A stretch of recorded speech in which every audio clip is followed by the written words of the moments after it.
Hello good morning everyone. Welcome to second lecture of relation and function. आज हम लोग कुछ क्वेश्चंस को देखेंगे। कल जो हम टॉपिक पढ़े थे रिलेशन के बारे में, टाइप ऑफ रिलेशन के बारे में, जिसमें सिमेट्रिक, रिफ्लेक्सिव और ट्रांजिटिव को पढ़े, इक्विवेलेंस भी पढ़े, इक्विवेलेंस क्लास को भी देखें, है ना। तो ये सब जो टॉपिक देखें कल, तो उसी पे बेस कुछ क्वेश्चन को देखेंगे ताकि मेरा पूरा कॉन्सेप्ट क्लियर हो रखे। ठीक है, तो एक क्वेश्चन देखते हैं।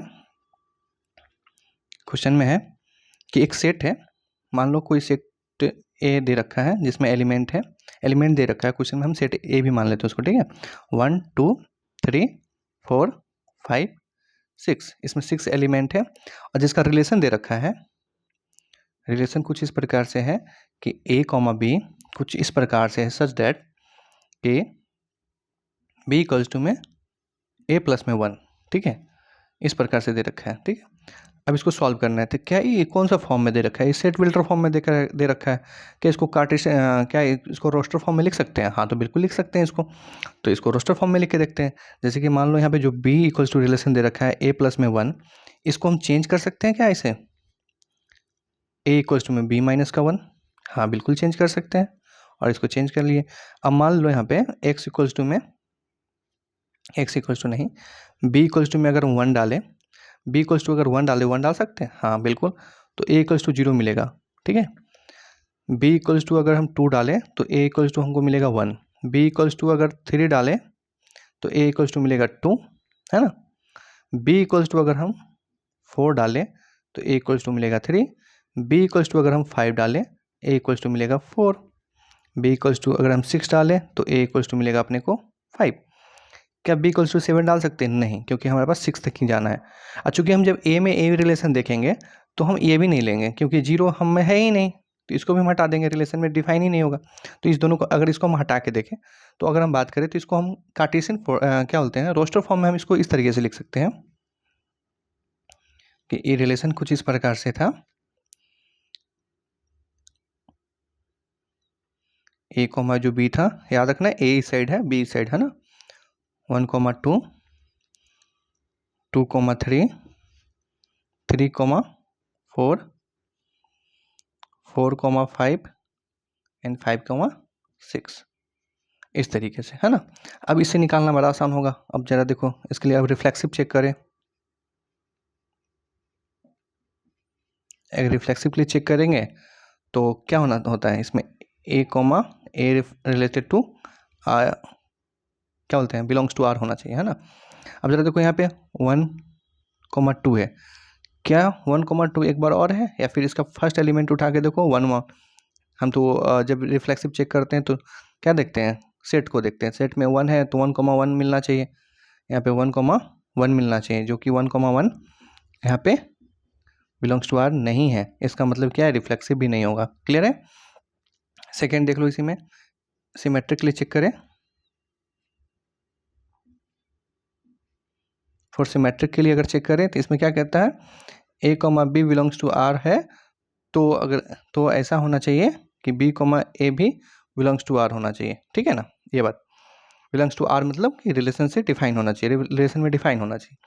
अब जरा देखो यहाँ पे इसके लिए बात करें, चूंकि हमको याद हो पता होगा आपको कि जब भी हम बोले थे सिर्फ रिफ्लेक्सिव में हम ए से ए में चेक करेंगे, क्या बोलते हैं ना, एलिमेंट्स को चेक करेंगे। लेकिन जैसे हम सिमेट्रिक ट्रांजिटिव निकालने जाते हैं तो हम रिलेशन को चेक करते हैं। केवल देखना वहाँ पे लिखा होगा केवल रिलेशन में देखेंगे, है ना। तो रिलेशन में देखें क्या, 1 कॉमा 2, तो इसका मतलब 2 कॉमा 1 भी प्रेजेंट होना चाहिए। तो 2 कॉमा 1 प्रेजेंट है क्या? नहीं है। इसका मतलब है कि 1 कॉमा 2 रिलेशन में है, बट 2 कॉमा 1 रिलेशन में नहीं है, इसलिए क्या होगा, ट्रांजिटिव भी नहीं होगा, है ना। थर्ड अगर चेक करें, अच्छा इसको इरेज करते हैं कि जगह नहीं मेरे पास। थर्ड जो सबसे ज़्यादा इंपॉर्टेंट है, ट्रांजिटिव है कि नहीं, जिसमें सबसे ज़्यादा कन्फ्यूजन होता है। ये क्या कहता है, a comma B belongs to R है and b comma C belongs to R है, तो इसको a comma C belongs to R होना ही होगा, है ना, ऐसा। अच्छा, इसमें एक और बात होता है कि अगर ये स्टेप तक नहीं पहुंचे तो हम मान लेते हैं ट्रांजिटिव है, लेकिन अगर इस स्टेप तक पहुंच के इसमें नहीं पहुंच रहे तो बोलेंगे ट्रांजिटिव नहीं है ना। तो सबसे पहला बात 1 कॉमा 2 के देखते हैं। 1 कॉमा 2 2 पे खत्म हुआ है, तो 2 से स्टार्ट होने वाला कौन है, 2 कॉमा 3 है ना, यही तो रहा। अब 2 से और स्टार्ट होने वाला नहीं है, तो इसी को पहले चेक करके देखते हैं। तो यहाँ देखेंगे 1 कॉमा 2 बिलोंग्स टू आर है, बिल्कुल सही। और 2,3 बिलोंग्स टू आर, ये भी सही। लेकिन 1,3 बिलोंग्स टू आर है क्या? नहीं है। इसका मतलब है कि ये भी ट्रांजिटिव नहीं होगा। कुल मिलाकर ये क्या है? इक्विवेलेंस नहीं है। इक्विवेलेंस नहीं है। इक्विवेलेंस में क्या होता है? ट्रांजिटिव, सिमेट्रिक और रिफ्लेक्सिव तीनों होना चाहिए। तो इसका मतलब है कि डायरेक्ट डायरेक्ट बोल दो इक्विवेलेंस नहीं है ना? समझ में आया? ठीक है, इस प्रकार से क्वेश्चन करेंगे। जब जैसे ही हम देखते हैं सेट विल्टर फॉर्म को रोस्टर फॉर्म में बदल देते हैं तो मेरे लिए क्वेश्चन बहुत आसान हो जाता है। ठीक है, तो इसको यहाँ से चेक करें। मान लो ऐसा होता तो हम आगे भी चेक कर लिए होते हैं ना। तो कुछ इस प्रकार से, अब जैसे कि मान लो अगर इसी में हम देखें कि क्या देखें, मान लो इतना एलिमेंट नहीं होता, ये सब पेयर्स नहीं होते, है ना? तो बस इसमें अगर हमको चेक करना होता, चलो इसमें भी नहीं, बस यहाँ तक नहीं होता, अब ये पेयर नहीं होता, मान लो 5 और 6 को ही चेक करना होता, तो सेकंड जो 6 से स्टार्ट होने वाला कोई है ही नहीं, तो हम डायरेक्ट बोलते क्या है? ट्रांजिटिव है। क्योंकि फर्स्ट पार्ट से सेकंड पार्ट गया ही नहीं, तो हम डायरेक्ट मान लेते हैं। अगर ऐसा होता तो, अगर ये सब एलिमेंट को नहीं लेना हो, ये सब पेयर्स को नहीं लेना होता, इस सेट्स के एलिमेंट्स को नहीं लेना होता तो, है ना? चूंकि इस क्वेश्चन में ऐसा कुछ है नहीं, तो ऑब्वियसली ये ट्रांजिटिव नहीं है ना? ठीक है, तो नेक्स्ट क्वेश्चन पे चलते हैं, इसको इरेज कर लेते हैं। तो सेकंड क्वेश्चन को देखते हैं। एक रिलेशन दे रखा है, रिलेशन कुछ इस प्रकार से है कि a comma B such that, इस प्रकार से है कि a माइनस बी जो 2 नंबर है a माइनस बी को डिवाइड कर रहा है ना? ये है। और इसमें साथ साथ एक और इन्फॉर्मेशन दे रखा है कि जो रिलेशन है वो जेड से इंटीजर में डिफाइन है। ठीक है, रिलेशन है, इंटीजर से इंटीजर में रिलेशन है ये। क्लियर है क्वेश्चन का? क्या इसको हम इंटीजर फॉर्म में लिख सकते हैं, लेकिन इंटीजर फॉर्म में लिखेंगे तो कितना लिखेंगे? इन्फिनाइट टाइम तक तो नहीं लिख पाएंगे। तो चलो इसको छोड़ते हैं और इसको हम डायरेक्ट क्या बोलते हैं ना, थियोरेटिकल मेथड से सॉल्व करते हैं, है ना? पहले तो चेक कर लेंगे क्या इसको रोस्टर फॉर्म में लिखा जा सकता है, नहीं लिखा जा सकता है, तो उसमें चेक करते हैं, थियोरेटिकल पार्ट से डिफाइन करते हैं इसको। अब जरा देखो नंबर 1 में फॉर रिफ्लेक्सिव के लिए अगर हम चेक करें, अरे भैया ठीक है ना, एक्स नहीं है, हाँ ये एक्स ही है, आई भी, ठीक है। रिफ्लेक्सिव के लिए चेक करें अगर हम, तो यहाँ देखेंगे ये क्या बोलता है कि a comma a belongs to R होना चाहिए और a belongs to relation too होना चाहिए, है ना? इस तरीके से, या फिर सेट से रिलेट करना चाहिए। तो कुछ इस प्रकार से होता है इसका फॉर्मेट। अब जरा देखो यहाँ पे अगर हम ए की जगह पे ए ही रखते हैं और फिर डिवाइड करें तो क्या इंटीजर देगा? तो हाँ, इंटीजर दे देगा। कैसे? a माइनस ए जीरो अपन में 2, ये दे दिया 0, और 0 क्या होता है? बिलोंग्स टू जेड होता है। तो इसको बोलेंगे क्या कि हाँ ये रिफ्लेक्सिव है। सेकेंड देखो, फॉर सिमेट्रिक के लिए,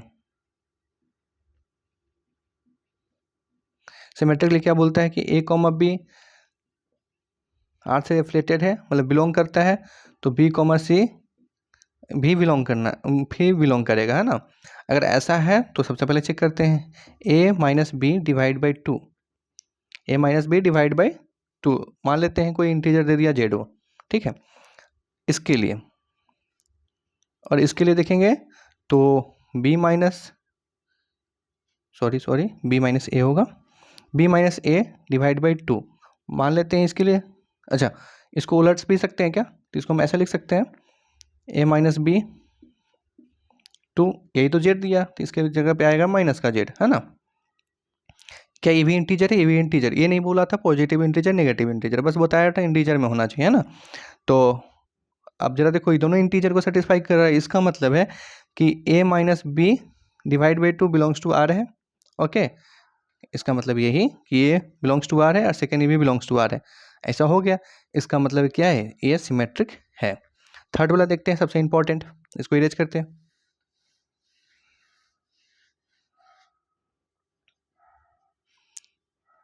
फॉर ट्रांजिटिव के लिए, है ना?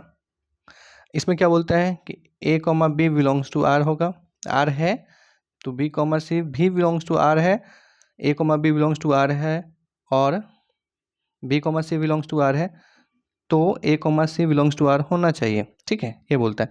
अब जरा इस साइड देखेंगे तो जरा देखो a minus B divide by 2 इससे निकलेगा, तो मान लेते हैं कि जेड कोई दे रखा है ना।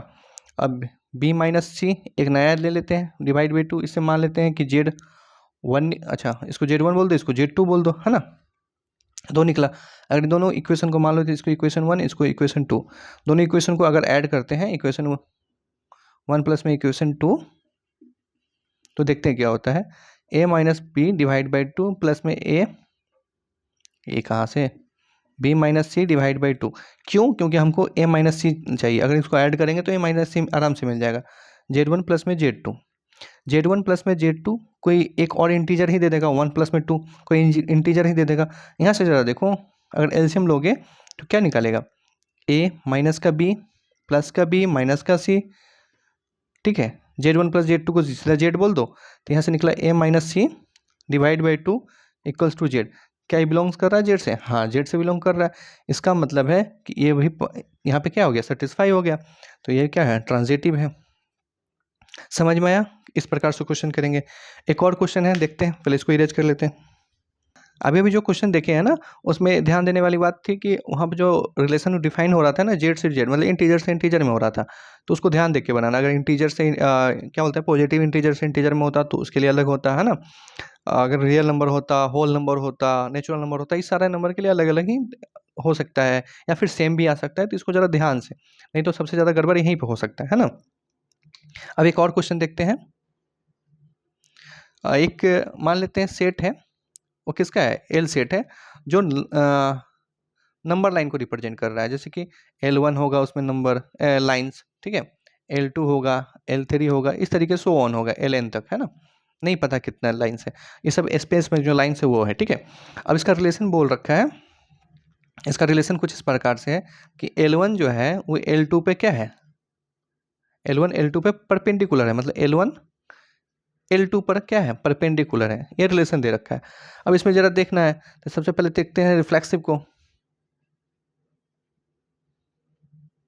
अब जरा रिफ्लेक्सिव के लिए जरा चेक करो, क्या होता है, a comma a belongs to relation होना चाहिए, बिलोंग्स टू आर होना चाहिए, है ना, इस तरीके से। अब जरा देखो यहाँ पे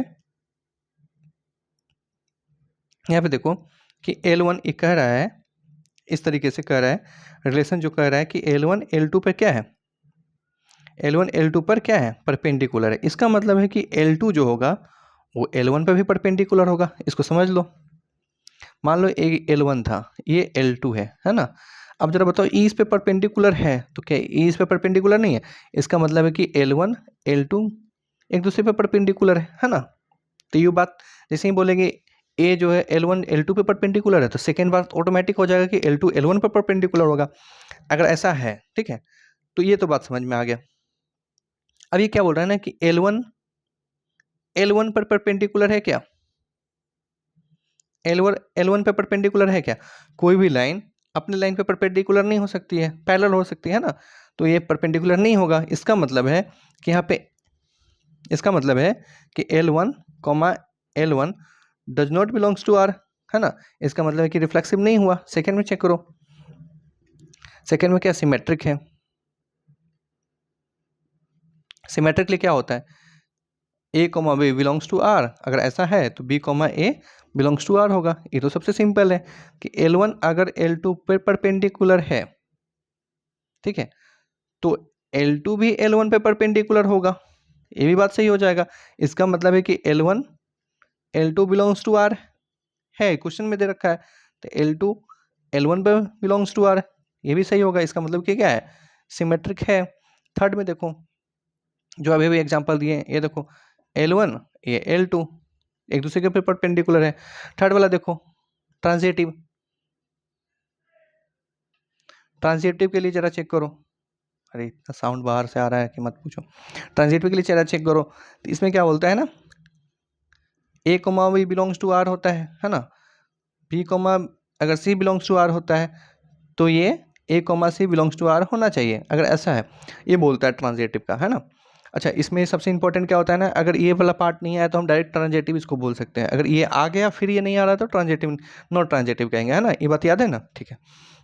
इसमें पहला बात बोला है कि L1 L2 पे क्या है, परपेंडिकुलर है।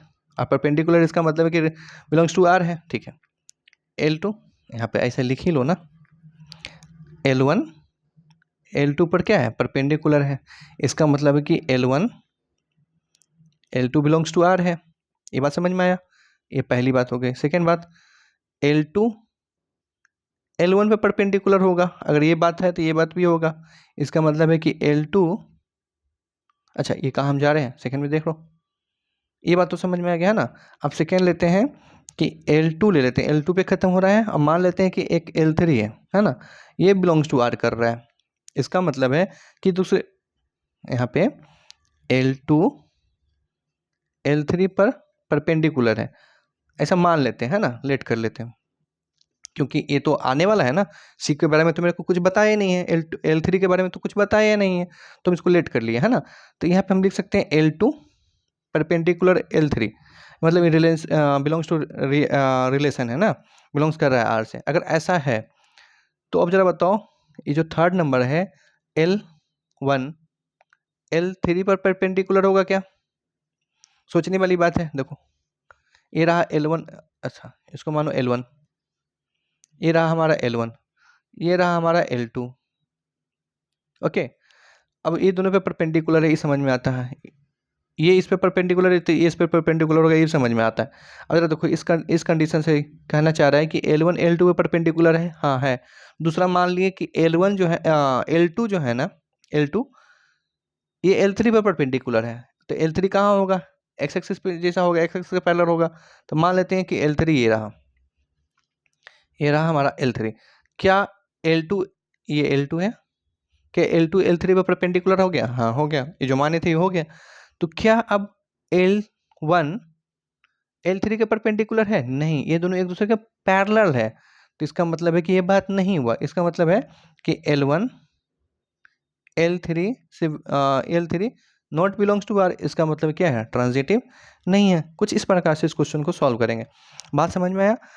जैसे ही सेट फिल्टर फॉर्म में, सेट फिल्टर फॉर्म में क्वेश्चन ज़्यादातर मिलेगा। अगर सेट फिल्टर फॉर्म में क्वेश्चन मिल रखा है तो उसको रोस्टर फॉर्म में बदल दो, अगर बदल दिए तो क्वेश्चन बहुत आसान होगा। नहीं बदल पा रहे हो, जैसे कि इसमें नहीं पता नंबर ऑफ लाइंस कितने किस पे परपेंडिकुलर है, तो उस कंडीशन में अपन क्या करेंगे ना, थियोरेटिकली अप्रोच करेंगे, है ना। ये तीनों बात समझ में आ गया? ठीक है। तो इसके बाद एक और चीज़ और देख लेते हैं इसमें कि जैसे कि अभी हम बताएं कि रिलेशन कहाँ से कहाँ डिफाइन हो रहा है ना, इस पर बहुत सारा क्वेश्चन फंसता है ना। जैसे कि देखो, अगर मान लो कि a less than equals to b square है, ठीक है। अगर ये रिलेशन जेड से जेड में, मतलब इंटीजर से इंटीजर में डिफाइन है, तो उसके लिए जरा देखो ये वैलिड हो जाएगा। जैसे कि यहाँ पे देखते हैं, ए की जगह वन वन को छोड़ दें, तो जरा देखो, अगर 2 लोगे यहाँ पे 2 का स्क्वायर, इसका मतलब है कि 2 4, मतलब कि बड़ा होगा, है ना, ये सेटिस्फाई कर जा रहा है, ठीक है। अगर 3 लोगे तो यहाँ पे 9 आ जाएगा, ये बात है, ये भी सेटिस्फाई कर रहा है। अब जरा देखो, अगर हम इसको हम ले लेते हैं 1 पॉइंट, मतलब कि 1/2 लेस देन इक्वल्स टू 1/2 का स्क्वायर। अब जरा देखो 1/2 तो 1/2 ही रहा, लेस देन इक्वल्स टू 1/4। इसका मतलब है कि यहाँ पे तो रॉन्ग हो गया, क्योंकि 1/2 0.5, ये कितना हो गया 0.25, तो ये हमेशा ही बड़ा होगा। तो ये देखना, जैसे ही अगर हम फ्रैक्शन वैल्यू में जाएंगे तो ये गड़बड़ हो जाएगा, है ना। तो इंटीजर बाई इंटीजर के लिए जाए तो सही है। अब ऐसा कोई नंबर ले लीजिए जिसमें इंटीजर और फ्रैक्शन दोनों आ जाता है। अब उस वाली कंडीशन में हम डायरेक्ट नहीं बोल सकते हैं कि यही सही है, क्योंकि उस वाली कंडीशन इंटीजर तो वैलिड कर रहा है, लेकिन फ्रैक्शन वाला वैल्यू वैलिड ही नहीं कर रहा है। तो ये सब जरा ये जो इंपॉर्टेंट साइड में देता है कि रिलेशन कहाँ से कहाँ डिफाइन है ना, इसको भी जरा इंपॉर्टेंट देना है ना, इसको जरा ध्यानपूर्वक बनाना, ठीक है। तो बस आज के लिए इतना ही, मिलते हैं नेक्स्ट वीडियो में। Thank you so much.